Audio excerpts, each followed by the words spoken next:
Hey, I'd like to welcome you to another episode of Mission Matters. My name is Adam Torres, and if you'd like to apply to be a guest in the show, just head on over to missionmatters.com and click on Be Our Guest to apply. All right, so today's guest is Luke Boyenger, and he's founder and CEO over at Cruzumi CFO and Advisory. Luke, welcome to the show. Thank you so much. Appreciate you having me on. All right, Luke. So this is one of my favorite topics. It's talking about bringing in outsourced individuals and executives to really help you grow your business, to leverage what you're doing. And for those that are out there building businesses, the entrepreneurs and executives watching this, you're going to want to stay tuned because Kazumi's doing some special things, and we'll get into that, of course. But Luke, just to get us kicked off, we'll start this episode the way that we start them all with what we call our Mission Matters Minute. So, Luke, at Mission Matters, our aim and our goal is to amplify stories for entrepreneurs, executives, and experts. That's what we do. Luke, what mission matters to you? The mission that really matters to us, Adam, is putting better quality data in front of business owners so that they understand how to drive profitability and cash flow in their business in a consistent, reliable, predictable manner, and not having to just run a business based on trusting their gut Yeah. or how much cash they have in the bank, and really adding a layer of comfort and peace of mind and confidence that Mm. they're doing things the way they need to be doing to get where they want to go. Yeah, it's great. Love bringing mission-based individuals on here who are going to teach us things, who are going to give us tools and really help us along the way on our journey as entrepreneurs and business owners. So again, good to have you on. And I guess, I mean, I see the word founder here. So have you been an entrepreneur for a while? When did you start in your entrepreneurial journey?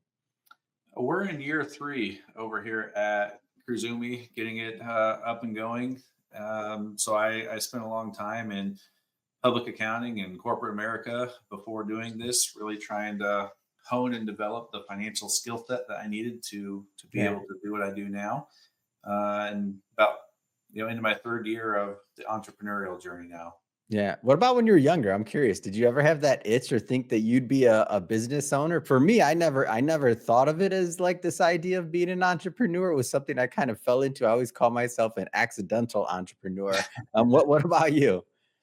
Yeah, no, my grandpa was an entrepreneur. My dad Mm. was an entrepreneur. So it's in the Uh, blood. so yeah, I mean, I always had entrepreneurial drive and aspirations, but I looked around my broader community, and there were a lot of entrepreneurs in it, and Yeah. I saw a lot of them either doing it really poorly Mm. or doing it in a way where they weren't really getting the full value out of it. Yeah. My grandpa's a great example of that. He ran a great business his entire life. Him and my Mm. grandma did well, and they made a nice living for themselves. But when it came time for him to exit the business, it wasn't worth anything. Mm. The business was worth the auction value of the assets because the business knowledge and acumen to build a business that you can sell for real value when you're ready to be done just wasn't there. So Mm. before I dove into being an entrepreneur myself, I wanted to go close that business expertise and financial skill set gap that I Yeah. knew. Man, that's such a smart thing to do. I feel like if more people did that, there might be a little bit less pain sometimes in the beginning. I'll speak for myself on that one. I thought because I was successful in corporate America that all of a sudden that part was guaranteed as an entrepreneur. So when I went out there to say I got my bumps and bruises, man, that would be an understatement. But that being said, that's why companies like yours exist to help fill that gap for people. I didn't know when I was going out in entrepreneurship that companies like yours even existed. I was pretty naive to that Yeah. whole piece of it in that whole world. I'm curious. So when you decided to kind of, these are my words, not yours. When you took the leap, when you dove off that cliff and decided to go out on your own, like what was that like? Yeah, it was. I don't know. I don't know if I'd say necessarily intimidating or scary Hmm. because we prepared for it. Yeah. We saved up I a lot get of that from money. you, by the way. I get that from you. That's why I said my words. Your support Yeah, group, like, did the people around you, were they like, "Oh, okay, this makes sense. Of course, Luke is gonna go do this," or did it? yeah. They like kind of like, "Oh, you're gonna like give up your this and this that you'd already built." What? No, I don't think anybody was super surprised by it. I mean, Yeah. I'm kind of march the beat of my own drum, Yeah. do things my way kind of person anyways. So the fact that I wanted to go and build something for myself wasn't really shocking to anybody. But no, my wife and I, we prepared for several years to do this. So Mm. we stockpiled cash and made sure we put ourselves in a good financial position. So Mhm. when I stepped out into income zero, we were ready for it. That you had to have some butterflies though, man, when you get to income zero, right? Like, don't tell me you were all right with that one, because no matter how much mentally, I don't care what you had in the bank, just that feeling of like when Yeah. you didn't get that transfer you were used to had to be something, at least the first one. Yeah, I not in months 1, 2, or 3, Mm. but when you get into months 4, 5, 6, and you still don't have any revenue coming into your business, you're still building, you're still trying to get it off the ground, you start to get a little nervous for sure. Yeah. Yeah. And the reason I ask these questions is because I always find it interesting, especially based on where you were at in corporate. You went out, you went into public, and now you're helping other business owners. To me, I Yeah, always feel like it's helpful, like when you can empathize or what some people are going through. And I think you have a unique vantage point, having worked with so many companies and seeing so many kind of like behind the scenes of what takes place.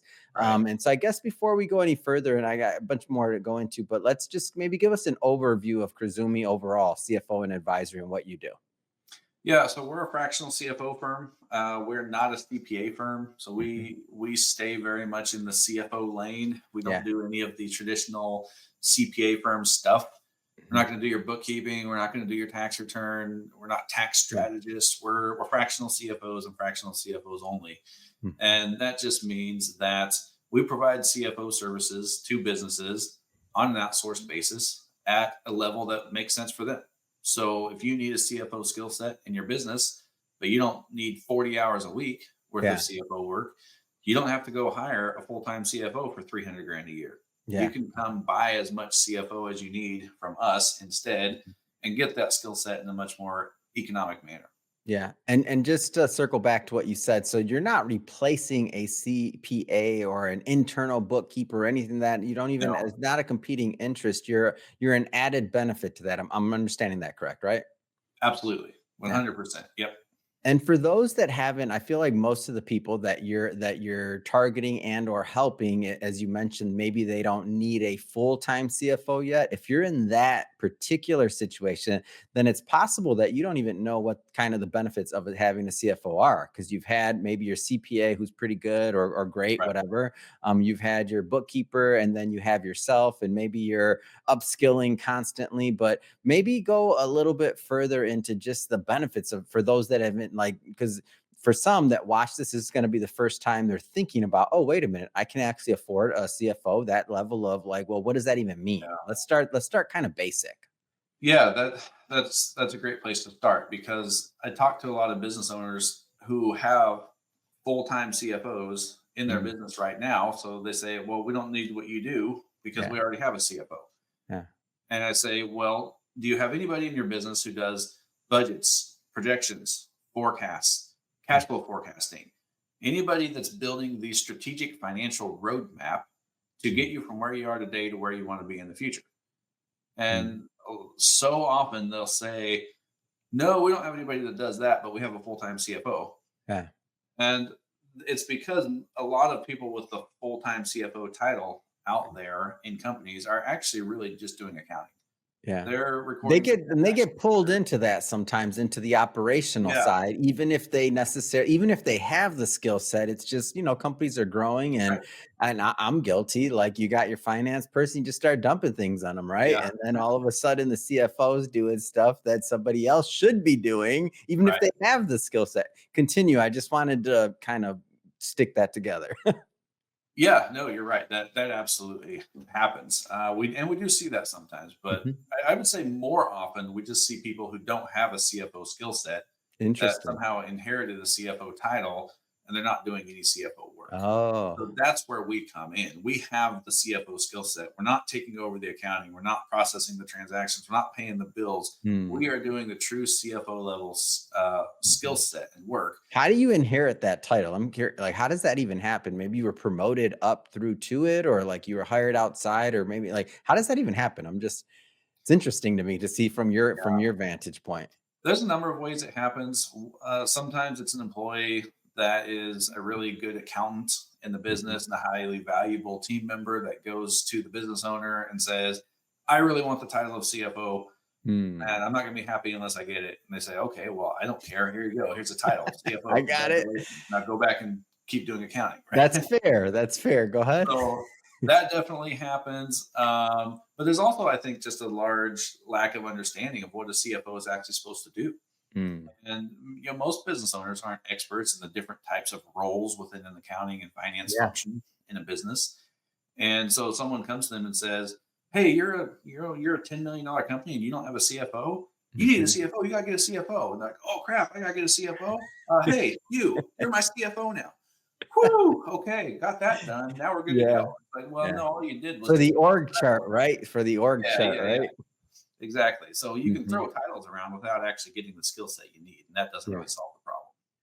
Yeah. And so now you have when now let's take it a step further. So now they may have a CFO that's in title or otherwise. And so now you come in and you're approaching this from a different angle. Like what are some of the benefits of what you're doing and how does that help businesses? Yeah. So when you get a real CFO skill set in the business and you have somebody who is consistently every single month Mhm. updating budgets and projections and forecasts and enforcing the strategic conversation with the business owner around the Mhm. financial plan, what are the goals we're trying to achieve? And how are we deploying resources within the company to go out and achieve those goals? Mhm. Are we actually using our capital in ways that are moving us towards progress in achieving our goals? Or are we just blowing money on shiny things that come up every Mhm. month because there's money in the bank and we can't? And Mhm. no one's forcing accountability, no one's challenging the spending plan or the budget. And so we're able to drive progress on the goals that the owners have for their business by keeping them Mhm. focused on deploying resources within the business that are aligned with those strategic goals so that they actually go out and achieve what it is that they want. Mhm. And I know that one of your specializations or one of your industries, even though you can work with many, so I think you're pretty agnostic there. Like, correct me if I'm wrong, but one of them is construction. So maybe kind of give us a flavor of kind of what are some differentiators, like what makes working with your company a little bit different. Yeah, you're right. We're fairly agnostic in the sense that Mhm. we'll work with most businesses in most industries. Yeah. But we are particularly good at construction and manufacturing. Hmm. And most of our clients tend to come out of the construction and manufacturing industries. Yeah. So, what's unique about working with us is that we are very focused on construction and manufacturing. We Hmm. have a lot of experience in those industries. We understand them well. We know how they work and we know how to drive progress in Mm. those businesses. Whereas a lot of CFO firms are working with businesses in 100 different industries Yeah. and they're not necessarily an expert at any of them. They're kind of a generalist at all of them. And what Hmm. you really want in your business is a expert who has a deep understanding of your industry and knows how to drive progress within Yeah. it. But what's also different about us is I wasn't always an accountant. I wasn't always a CPA. I haven't always done CFO services. I didn't even start my financial career path until I was 24. Mm. Um, and I pretty much had a job since I was 14. Yeah. So I spent the first decade of my life basically doing hands-on entrepreneurial blue collar type of work, Mm. working in my grandpa's construction business, working in my dad's machine shop. Mm. I've built a manufacturing process from the ground up in my dad's company.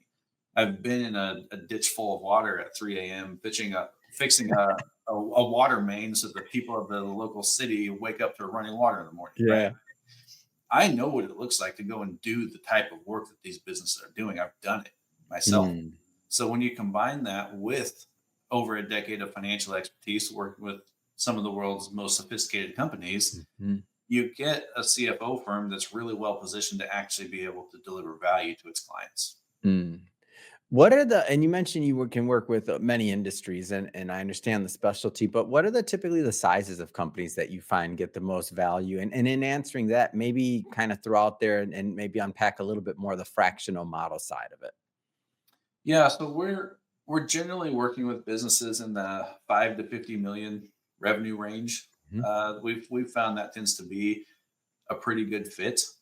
Um, Smaller than 5 million in revenue, it's too hard for us to earn our keep. There's just not Yeah. enough meat on the bone for us to go and find cost savings and profitability improvements that Mhm. are far in excess of what we charge, which is what we ultimately want to do. Yeah. So we prefer working with companies doing at least 5 million in revenue, and the sky is really the limit there. Mm. It really, some people think that you get a full-time CFO as soon as you can afford it.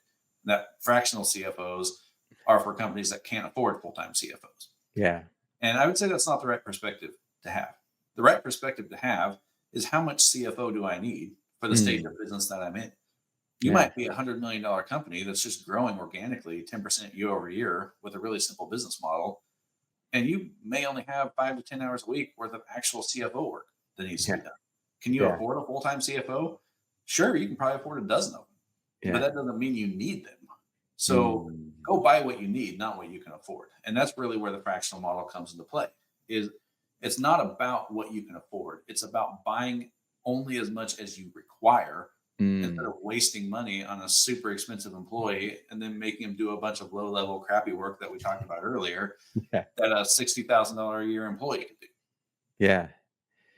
Does the I one of the things I like about the fractional model is the kind of like the cross learning. So even if you had a full-time CEO in-house, even if they're doing just CFO work and it's Mhm. properly managed and everything else, the bottom line is they're still, within that picture, within that one company. And sure, they may go to a conference a couple times a year. Sure, they may keep up with the news. They may do some other things and they may be great at what they do.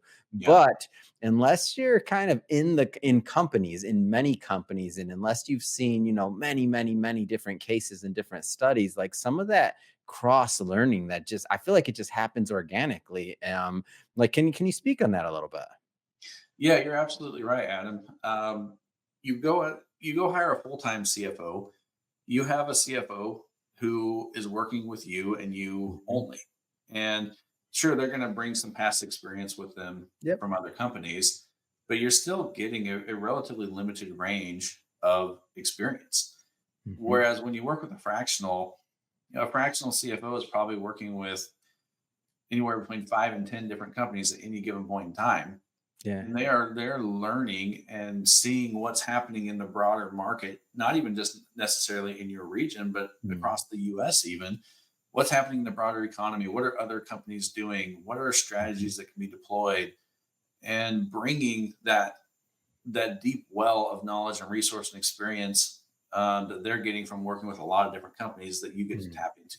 Yeah. When somebody's out there shopping for a outsourced CFO firm, what are some you want to tackle that question? Like what is you want to tackle that question? Like what is People should be careful of. People should be careful of in the fractional CFO yeah. particular So like a license, financial yeah. particular So like a license. financial something like that. Exactly. I'm like, okay. Exactly. Something like that. Exactly. I'm like, okay. Exactly. Literally anybody can just wake up one morning and decide that they're a fractional CFO and start offering fractional CFO services. Wow. And it happens. I mean, I see Mhm. people pop up on LinkedIn, fractional CFO, and I go look at their LinkedIn profile. And it's like, oh, okay, they were a high school volleyball coach for 10 years, and then they were a life coach for 3 years, and now they're a fractional CFO. Got it. Like, like, does the background, does their experience, does the qualification that they put on display Hmm. demonstrate a level of ability and skill set that says they're probably going to be able to help you with the Mhm. particular problems that you're looking to solve in your business? Yeah. Which, I mean, hey, if you're running a business that desperately needs volleyball coaching, then they might be the person for you. Mhm. But I don't know very many businesses that need that. So look at their background, look at their experience, look at their credentials. Is there anything that says they're probably qualified to be able to help you with the types of challenges that you're looking to solve? Hmm. And Yeah. a big red flag I see oftentimes is there'll be someone that you can tell they've clearly been around for a while, Yeah. but you go look at their LinkedIn profile, they're a fractional CFO, they've been a fractional CFO for 6 months, and all the rest of their history is non-existent. They don't show Mm, anything that they were doing before they were a fractional CFO. mm, You go look at my LinkedIn profile, my entire work history is yeah, in there because I'm proud of it. I'm yeah, proud of the things that I've done because I believe that everything I've done up to this point in my life has in some way trained me, educated me, or mhm, qualified me to be doing what I'm doing now. Whether it was the time I spent in corporate America, the yeah, time I spent in public accounting, auditing Fortune 500 companies, my time working with my grandpa in his construction business, my dad in his mhm, manufacturing company. Like it's all relevant experience that's mhm. led to me doing what I'm doing now. And I'm proud of it. So I put it on display. When you see people not putting it on display, it's probably because they know that their background doesn't in any way support what they're doing now. Mm. Yeah, that makes a lot of sense. Well, Luke, man, this has been fun having you on the show and learning more about your business, what you do, how you're helping business owners. I just have to ask. I mean, what we're going into as we're doing shooting this live, we're going into where? Wait, we're in December 2024, man. 2025 Yeah, is coming up. crazy. What's next? What's next for you? What's next for the business? Yeah, we have big growth goals for 2025. I started this business in particular. I could have really started any business, and I chose to Mhm. do fractional CFO because I had a skill set that I knew was valuable to other business owners. Hmm. And like I said, when I was looking around earlier in life and saying, "Hey, I want to be an entrepreneur, but I want to do it right." Yeah. Well, I want to go help entrepreneurs do it right. I want to help entrepreneurs maximize their value. I want to help them have strong cash flow and run a business that's a dream and not a nightmare, and that Mhm. is actually building the legacy that they want to leave for themselves. This is the Mission Matters podcast, and we're on a mission. This is not about us making as much money to enrich ourselves as humanly possible. Hmm. We are on a mission to help business owners. I'm very passionate about that. And we want to grow, not necessarily because we just want to make more money. Though I'm not going to lie, I'm an entrepreneur. I want to make more money just like everyone else, Of but that's course. not the fire that fuels me. The fire that fuels me is we want to help businesses Hmm. and we want to grow because we want to help more of them. Yeah. Luke, how do people reach out and how do they follow up and how do they learn more? Yeah, we have a website at cruzumi.com. They can find more information about us on there. I'm very active on LinkedIn. You can Mhm. look me up on there. Luke Boyenger, not a super common name, should be pretty easy to find. Um, Either of those are great platforms to reach out to me. I'm very responsive. So if you reach out, I'll definitely I'll definitely contact you. Wonderful. And for everybody watching, just so you know, we'll put the links in the show notes so you can just click on them and head right on over. And speaking of the audience, if this is your first time with Mission Matters and you haven't done it yet, hit that subscribe or follow button. This is the daily show. Each and every day, we're bringing you new content, new ideas, and hopefully new inspiration to help you along the way on your journey as well. So, again, hit that subscribe or follow button. And Luke, man, appreciate all you do. Thanks again for coming on. Absolutely. Thank you, Adam. It was a pleasure to be on.